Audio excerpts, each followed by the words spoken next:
करावी स्तुती भाऊसाहेबांच्या कार्याची कशी गाऊ महती पारतंत्राचा काळ होता जीवनी अंधार पारतंत्राचा काळ होता जीवनी अंधार गुलामगिरीच्या साकार दंडात 150 वर्ष पार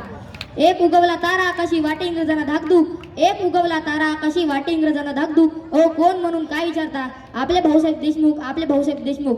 शिवाजी संस्थेची स्थापना केली आवश्यक होती साक्षरता गुलामगिरीचे 150 वर्ष कारण होती निराक्षरता शेतकऱ्यांच्या हितासाठी चंदनासारखे झिजले म्हणूनच भारताचे पहिले कृषी मंत्री शोभले ज्यांनी अस्पृश्यांना दिली माणसासारखी वागणूक ओ कोण म्हणून काय विचारता आपले भाऊसाहेब देशमुख लोकविद्यापीठाची स्थापना केली ग्रामोद्धरांचे विचार मांडले दुःख पाहता दलितांचे नयनी अश्रू सांडले सामान्याच्या सुखातच ते शोधत होते आपले सुख ओ कोण म्हणून काय विचारता आपले भाऊसाहेब देशमुख या महाराष्ट्राच्या मातीत घडला नेता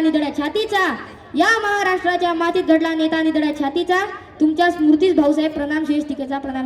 धन्यवाद.